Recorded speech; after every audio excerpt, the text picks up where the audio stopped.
అందరికీ నమస్కారం అండి. ఈరోజు టాపిక్గా ఆంధ్రప్రదేశ్లోని మహిళలకు ఉచిత కుట్టు మిషన్లకు సంబంధించి పూర్తి వివరాలని ఈ వీడియోలో తెలియజేసే ప్రయత్నం చేస్తున్నానండి. అయితే ఆంధ్రప్రదేశ్లోని ఈ ఉచిత కుట్టు మిషన్లకు సంబంధించి కూటమి ప్రభుత్వం మార్చి 8వ తేదీ నాడు అంతర్జాతీయ మహిళా దినోత్సవం సందర్భంగా నారా చంద్రబాబు నాయుడు గారు ఒక శుభవార్తలు అనేది వినిపించారండి. ఈ మార్చి 8న ఎవరైతే ఈ టైలరింగ్కి శిక్షణకి కోసం ఎవరైతే అర్హత పొందుతారో వాళ్ళందరికీ శిక్షణా కేంద్రాల్లో ట్రైనింగ్ ఇస్తామని చెప్తున్నారు. మహిళలకు ఈ టైలరింగ్లో శిక్షణ ఇచ్చి వారికి ఉచితంగా కుట్టు మిషన్లు అనేది అందించి ఏర్పాటు చేస్తున్నారు.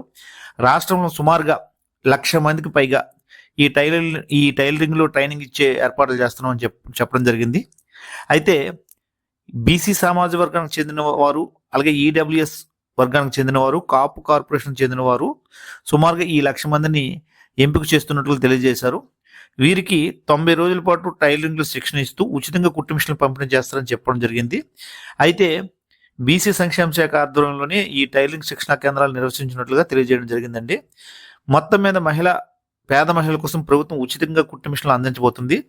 మహిళలకు ఉపాధి కల్పించడంతో పాటుగా ఆర్థికంగా నిలదొక్కునేందుకు వీలుగా ఈ పథకాన్ని అమలు చేస్తున్నట్లుగా ప్రభుత్వం తెలియజేస్తుందండి. ఈ పథకానికి ఈ బడ్జెట్లో సుమారుగా 255 కోట్లు ప్రభుత్వం కేటాయించడం జరుగుతుంది. రాష్ట్ర వ్యాప్తంగా ఒకేసారి అన్ని నియోజకవర్గాల్లో దరఖాస్తులు స్వీకరిస్తే లబ్ధిదారులు ఎక్కువ మంది వచ్చే అవకాశం ఉందనేసి ముందస్తుగానే తొలి విడతగా 26 జిల్లాల్లో సుమారుగా 60 నియోజకవర్గాలని చెందిన ఈ మహిళలకు ఈ కుట్టు మిషన్ల పంపిణీ పథకాన్ని అమలు చేయాలని భావిస్తుంది. ఆ తర్వాత వచ్చే ఏడాది మరో 60 నియోజకవర్గాలకు సంబంధించి ఇలా విడతల వారుగా ఈ మహిళలకు ఈ కుట్టు మిషన్లు ఇచ్చే ప్రయత్నం చేస్తున్నట్లుగా తెలియజేస్తున్నారు. ఒకవేళ ఎక్కువ దరఖాస్తులు వచ్చినట్లయితే వారికి కూడా తర్వాత విడతలో పరిగణనలు తీసుకుంటామని కూడా తెలియజేయడం జరిగిందండి. గతంలో 2014-2019 మధ్య టీడీపీ ప్రభుత్వం హయాంలో అమలైనటువంటి ఆదరణ పథకం సంబంధించి కొన్ని లోపాలు ఉన్నట్లు గుర్తించి ఆ లోపాలు ఏవి కూడా లోటుపాట్లు లేకుండా కట్టుదిట్టంగా అమలు చేయాలని చెప్పేసి కూడా ఈ కూటమి ప్రభుత్వం భావిస్తుంది. గతంలో ఏంటంటే ప్రభుత్వం కేవలం జిల్లా కేంద్రంలో మాత్రమే టైలరింగ్ శిక్షణ కేంద్రాలు అనేవి ఉండేవి. ఇప్పుడైతే నియోజకవర్గానికి సుమారుగా 6-8 కేంద్రాలు టైలరింగ్ శిక్షణకి ఇచ్చే ఏర్పాట్లు చేస్తున్నారు. ప్రతి నియోజకవర్గానికి సుమారుగా 6-8 అనమాట. అలాగే ఒక్కో సెంటర్లో సుమారుగా 30-50 మంది వరకు శిక్షణ ఇస్తున్నట్లుగా తెలియజేశారు. శిక్షణా కార్యక్రమంలో కనీసం 75% అటెండెన్స్ ఉన్న వాళ్ళకి మాత్రమే ఈ కుట్టు మిషన్లు అందజేస్తామని క్లియర్ కట్గా తెలియజేశారు. ఈ మేరకు మహిళా హాజరు నమోదుకు ప్రత్యేకంగా యాప్ను కూడా సిద్ధం చేస్తున్నట్లుగా అధికారులు తెలియజేస్తున్నారు. అయితే ఈ ఉచిత కుట్టు మిషన్లకు సంబంధించి అర్హతలు ఏమిటంటే ఖచ్చితంగా ఆంధ్రప్రదేశ్ మహిళలకు మాత్రమే అర్హులు. ఆంధ్రప్రదేశ్లో స్థిర నివాసం ఉండాలి, ఆధార్ కార్డును కలిగి ఉండాలి, వయసు అనేది 20-40 సంవత్సరాల మధ్య ఉండాలి. ఈ వయసు కొద్దిగా మార్చే అటు ఇటు చేంజ్ అయ్యే అవకాశం ఉందండి. ఆదాయం సంవత్సరానికి గ్రామాల్లో అయితే 1,50,000 రూపాయలు, పట్టణాల్లో అయితే 2 లక్షలకు మించకూడదండి. వితంతువులు, దివ్యాంగ మహిళలకు అయితే ప్రాధాన్యత ఇస్తామని తెలియజేశారు. ట్రైనింగ్ తీసుకునే సమయంలో హాజరు కనీసం 70% ఉన్నట్లయితే కుట్టు మిషన్ ఇస్తామని చెప్పారు. ప్రస్తుతం బీసీ, ఈడబ్ల్యూఎస్ అలాగే కాపు సామాజిక వర్గాలకు చెందిన వారికి అర్హులు మొదటి విడతలోని.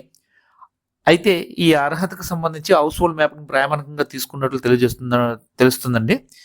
ఈ దరఖాస్తు చేసుకోవడానికి కావాల్సిన డాక్యుమెంట్స్ ఏంటంటే ముందుగా ఆధార్ కార్డు, ఆదాయ ధృవీకరణ పత్రం, కుల ధృవీకరణ పత్రం, రేషన్ కార్డు కానీ రైస్ కార్డు కానీ, ఒక రన్నింగ్లో ఉన్నటువంటి మొబైల్ నెంబరు, యాక్టివ్లో ఉన్న mobile number, passport size photo, దరఖాస్తు ఫారం ఇవన్నీ ముందస్తుగా రెడీ చేసుకోవాల్సిన అవసరం అయితే ఉంది. ఇప్పటికైతే సైట్ అయితే ఇంకా ఓపెన్ అవ్వలేదండి. ఒక 2-3 డేస్లో ఓపెన్ అవుతుంది. గ్రామవార్డు సచివాలయానికి ఈ దరఖాస్తుల ప్రక్రియ అనేది ఇస్తున్నట్టు తెలియజేశారు. బీసీ, ఈడబ్ల్యూఎస్, కాపు సామాజిక వర్గాల మహిళలతో పాటుగా ఎస్సీ మహిళలకు కూడా ఇలాగే త్వరలో ఉచితంగా కుట్టు మిషన్లు పంపిణీ చేయాలని ప్రభుత్వం ఆలోచన చేస్తున్నట్టు తెలుస్తుందండి.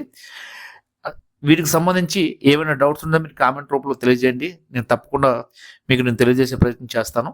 అలాగే ఈ సైట్ అనేది ఓపెన్ అవ్వగానే టోటల్ ప్రాసెస్ అంతా కలిసి మరొక వీడియో రూపంలో మీ ముందుకు తీసుకొచ్చే ప్రయత్నం అయితే నేను చేస్తాను.